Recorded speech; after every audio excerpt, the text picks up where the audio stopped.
Got your CEO back in the house again, man. Look, with more game. More game. Add more game. That's right. Look, welcome back to the channel. Members, subscribers, family, friends, fans.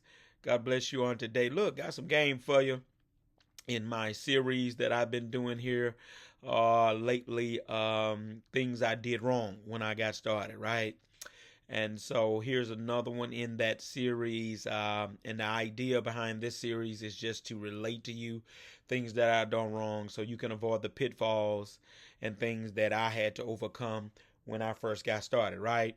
I believe you can learn from my mistakes and start off in a much better starting position once you get started, right? So let's get started. Let's jump into it. Bottom line is, this video today talks about the fact that I bought the wrong truck. Or better yet, I bought the wrong type of truck, right?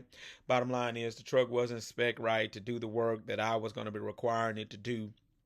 All right, it was a good truck, well maintained, fleet truck. That, but it just was the wrong type of truck. Controcio, how was it the wrong type of truck? Here you go. And we've heard of these things, we've talked about these things, but I put it in the form of a video so everybody, especially my late subscribers as of late, can get it in one video about I bought the wrong type of truck. Here it is. Number one, first and foremost, it had air ride suspension. Did you get that? It had air ride suspension. It was a converted road truck that was made into a dump truck. It was converted, put a brand new bed on it, Warren bed, but it was a former Ryder road truck, right? So therefore, the truck from the factory was meant to pull weight and not carry weight. I need you to hear me clearly on that.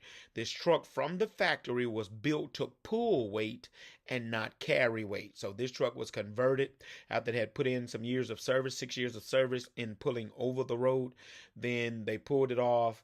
I guess they get to a certain mileage and they say, okay, still a good truck. Let's put a bed on it, brand new bed, and let's sell it. And that's what they did. And here comes Perry Jones Jr., known as the country CEO, not knowing any better. He bought a truck with air ride suspension. That's a no-no. You need spring suspension. Okay. Number two, it had air ride suspension, but it had a rear-end ratio of 393s, which is a small rear-end ratio. You really want to go, I believe, with 411s and higher for pulling power.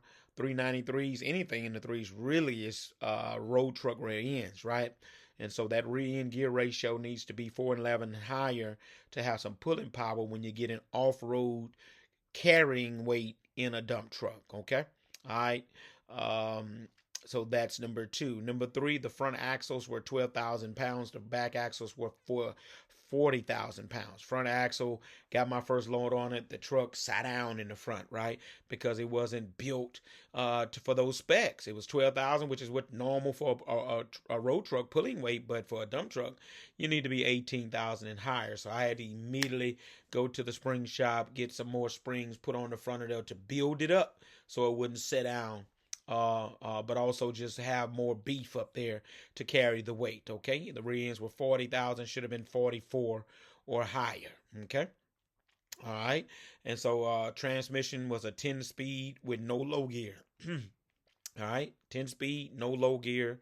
So I didn't have no pulling power when I got off-road and bad ground, just put it in first and I'm pulling and just hoping for the best. So I got stuck a lot. I stayed getting pulled out, which was very frustrating, and not just with loads. I would get stuck on top of the ground a lot of times, had to get a little push, very frustrating. I just didn't have the right spec truck. I did it wrong. I bought the wrong type of truck. All right. And so these are some things that were critical. It was double framed up into the back of the cab, which was, decent. That held up pretty good. All right, but those are some things that I did wrong. I bought the wrong type of truck. I had to do it over again. I would never buy a road truck conversion. Never, ever again. Never did again after that first lesson that I learned. So I know most of you are wondering, well, Country CEO, how did you make it? I just made it do what it do. Wing and a prayer, grace, favor, God's blessing. I just want you to depend on that, right? Do it right from the beginning, and you won't have to be worrying about that. But by God's grace, I had to make some modifications on some things. Like I say, the front end, the airbag. Somebody had to weld some coverings over the airbag so they wouldn't bust when I had to let the air out to dump. Um, I had end up going with 24s and tall rubber to try to raise that truck up because it sit low because of the 22s. So those are some things I did wrong. But the bottom line, this video is just simply about do not buy a road truck conversion because of those reasons that I laid out, because those are the things that you will entail with a road truck conversion. All right. It got me through for 3 years. Thank God. And I can say that the guy that bought it from me is still running it now. He tunes into this channel. So kudos to him. He made it work for him. But that just would not be how I would want to see anybody start. Okay. All right. And so that's it. Look, if this video has been valuable to you, hit the like, hit the subscribe, hit the notification bell, share this video. Country CEO talking about things he did wrong when he got started. I bought the wrong type of truck, y'all. Don't you do that. Country CEO, I'm gone.